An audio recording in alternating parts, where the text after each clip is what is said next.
Oi, minha amiga! Tudo bom? Linda! E Tudo aí, bem? como é que tá?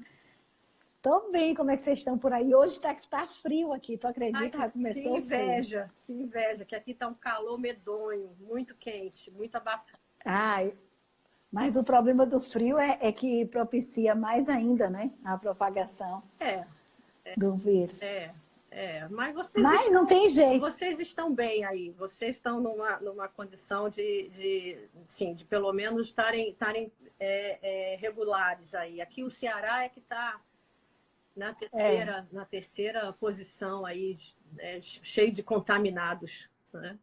é verdade. Olha, o Igor acabou de entrar. Eu vi, Lindo! eu vi, eu vi, Ana Sofia, Lia, a gente tem um bocado de gente aqui. eu vi. A Clédia, maravilhosa. Xian Carla. Eita, deixa o pessoal entrar. E esse Ana Sofia. É Du também entrou, coisa boa. Felipe, Ei, Felipe, não, essa torcida aí é eles organizada queriam demais. estar aqui, ó, aqui atrás. Ô, coisa boa. Não, eu estava dizendo assim, ontem eu disse e hoje eu repito, não, essas lives só serviram para que eu não atrase mais, porque 10 para as 8 eu estou aqui Aí, ó, pontualmente, uhul, linda, né? maravilhosa, Consegui, cheirada. né? Consegui, né? Ai, Jesus! Olha a Regina! É. Eita, que o negócio tá bom hoje aqui. Gente, meu povo, obrigada pela presença de vocês. Mais um dia aqui de live sobre temas maravilhosos. É um congresso multicultural, interdisciplinar. Nós temos pessoas falando de vários temas. E a Rosane eu considero como uma irmã branca, assim como a Regina e várias outras assim que fizeram diferença mesmo na minha vida. Quando eu cheguei em Fortaleza em 2000, foram as pessoas que me acolheram assim, estiveram comigo durante todo esse caminhar. E eu sinto muita falta. Quando eu chego lá, é a maior folia, né? Eu tenho que ir para passar mais tempo. E a Rosane é psicóloga, psicanalista, é uma pessoa de um conhecimento vasto em diversas áreas, é viajante do mundo, uma pessoa extremamente aberta. E para mim é muita felicidade recebê-la hoje aqui. Vou deixar o espaço para que ela fale livremente, aí eu vou interagindo, vocês também vão fazendo perguntas. Hoje nós temos um tema bem interessante, né, que é sobre ansiedade. Ela vai conversar de forma geral, mas vocês estão aqui para fazer todos os questionamentos que vocês acharem pertinentes. Bem-vinda, minha irmãzinha linda. Te amo. Obrigada, O obrigada. espaço é seu. Bom demais estar aqui participando. O convite, né, assim, é um prazer muito grande estar falando sobre coisas que, de qualquer forma, fazem parte do meu trabalho. Né? Assim, toda a minha formação sempre foi voltada para isso, né? Para trabalhar com pessoas, com comportamento humano. E eu comecei minha trajetória profissional trabalhando já desde a faculdade, com a psicanálise, mas eu tive um aprendizado muito grande na escola, quando eu fui psicóloga escolar, e isso me proporcionou muita vivência, né, com esse tema, porque é um tema muito vasto, né, que abrange muitas Sim. coisas, e a gente, normalmente, quando fala de ansiedade, envolve família, envolve criança, envolve jovens, envolve adultos, né? Porque é um tema que é muito atual diante da realidade que a gente está vivendo hoje. Sem dúvida nenhuma, agora, mais do que nunca, porque está mexendo, né, com a essência das pessoas, né? Tem muita gente que está se deparando aí com uma condição única, né, de ter que ter que se autoavaliar, de ter que se dar consigo mesmo, Sim. né, assim, sem essa perspectiva de estar o tempo todo voltado para fora, porque esse tema da ansiedade, ele tem como característica, se a gente pudesse definir logo de cara, assim, de pronto, né, a definição da ansiedade é a inquietação. O que prevalece, né, na condição de uma pessoa ansiosa é a inquietação, é o fato dela não conseguir ficar no aqui e agora. O ansioso ele Sim. está sempre no futuro, né? Eu diria que para o ansioso o futuro é excessivo, né? Ele nunca consegue ficar nessa condição de eu estou vivendo isso aqui agora, então vou me concentrar nisso, né? A inquietação ela gera muita insatisfação, né? Porque quando a gente não está inquieta, querendo saber o que vai acontecer lá na frente, a gente não consegue se organizar, a gente não consegue focar naquilo que realmente a gente está fazendo, o que a gente está se dispondo a fazer. Eu definiria a ansiedade sob dois aspectos, assim, só para a gente ter uma visão um pouco mais ampliada. Existe, evidentemente, que é a ansiedade positiva.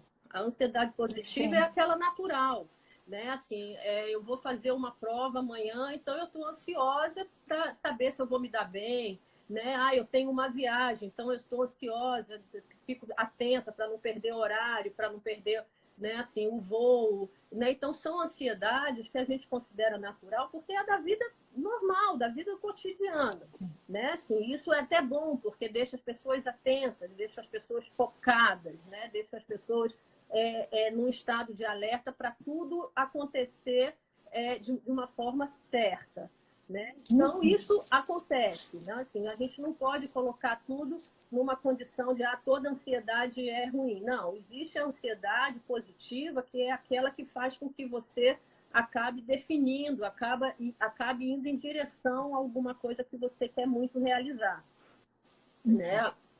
Isso sob vários aspectos, amoroso, profissional, financeiro. Então, é a ansiedade que se manifesta no nosso dia a dia. A negativa, ela está estacionada exatamente nessa condição de uma insatisfação permanente. É aquela constância, né? Eu nunca tá bom, eu estou sempre insatisfeita, eu estou sempre reclamando, eu estou sempre queixosa da vida, né? Assim, o meu maior sonho é comprar um carro. Aí compro um carro, não é esse carro. Eu queria, na verdade, era o outro, né? Quer dizer, sempre nesse jogo, né? Assim, de que a queixa fica e fica essa coisa remoendo o tempo todo. E, sobretudo, essa dificuldade de você se concentrar, de você viver um processo como ele tem que ser vivido. Porque o que acontece? Quando a gente se concentra, por exemplo, numa criança, uma criança pequena, por exemplo, ela vivencia o aqui e agora, né? Vamos supor, se você disser para uma criança, você quer um brinquedo agora, um brinquedinho agora, você prefere ganhar um brinquedo melhor quando você chegar no Natal. Ela vai preferir o brinquedo agora. Né? Porque a criança pequena, ela não tem essa introjeção do depois. Agora é agora, eu quero agora porque agora eu quero brincar. Então, esse é o raciocínio da criança pequena, né? O adulto, na medida que a gente vai se desenvolvendo, que a gente vai crescendo, ele já faz a conta, né? Se lá na frente eu posso pedir uma coisa melhor, eu abro mão do meu prazer agora em função de um prazer posterior. E aí fica nessa ansiedade. Eu vou ganhar tal coisa, eu vou ganhar tal coisa, eu vou ganhar tal coisa. Né? Então, isso é uma forma de você não viver o processo da forma como ele tem que ser vivido. Se você queima o processo do que está vivendo agora no momento, você não aprende. Porque vamos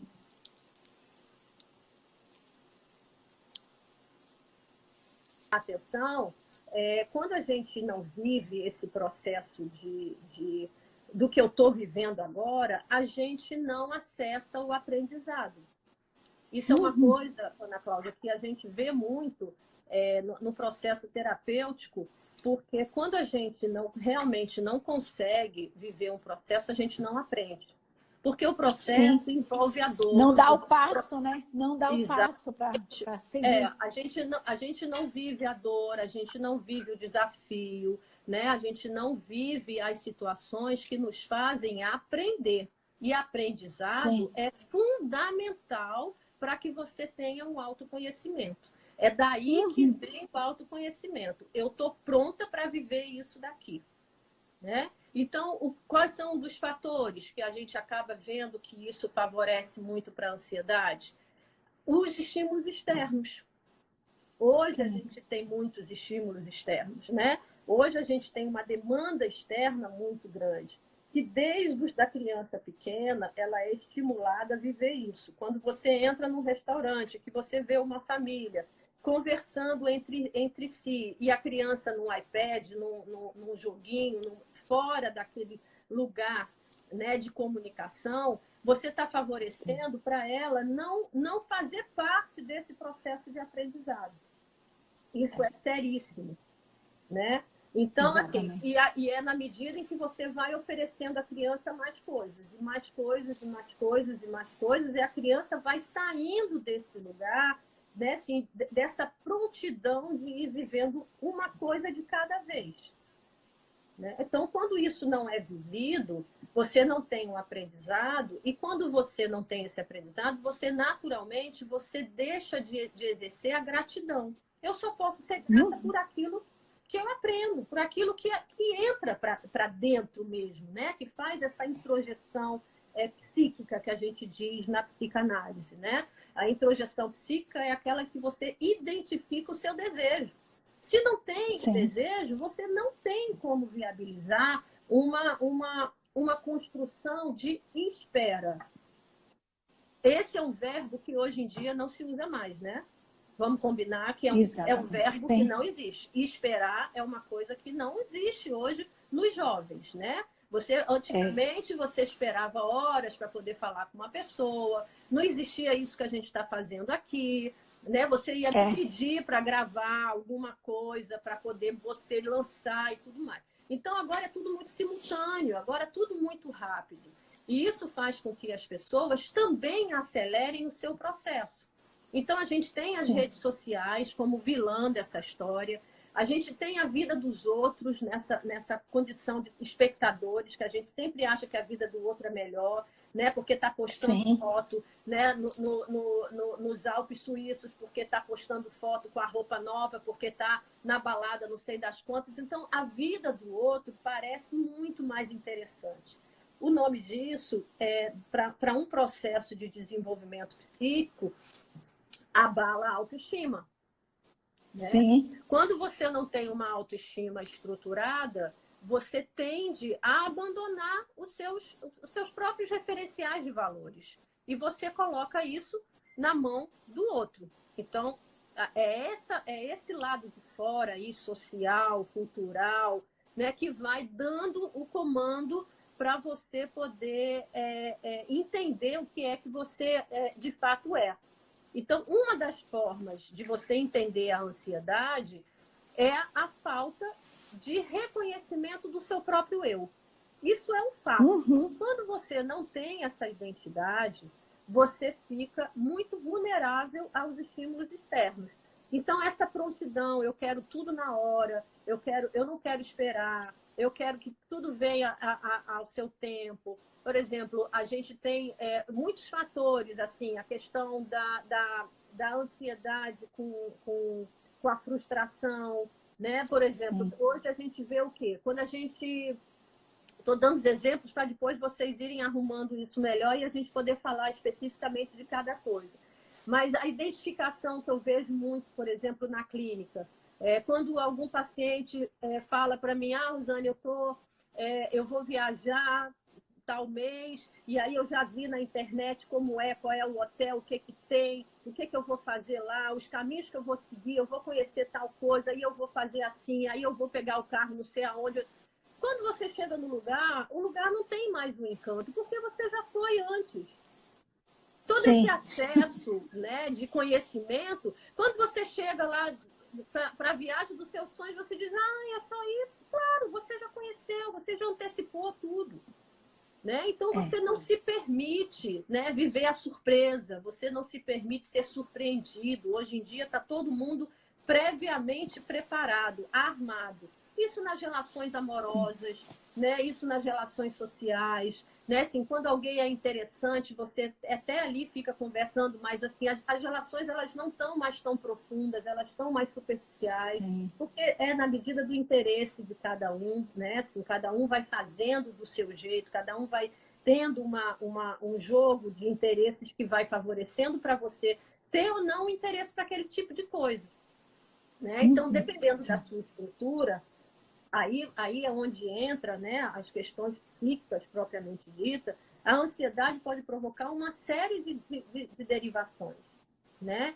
Quando você chega a um nível de ansiedade que a gente chama de patológica, é onde você pode desenvolver uma síndrome do pânico, onde você pode, somatizando, desenvolver uma doença física, né? Porque Sim. você não consegue organizar os seus pensamentos de modo a eles serem compatíveis com aquilo que você quer, né? Então, quando você quer uma coisa, você dirige o teu desejo, né, para aquele foco, você precisa ter um equilíbrio, você precisa ter uma forma de conduta que faça você entender que aquele processo, aquele desejo precisa viver um processo. Esse processo vai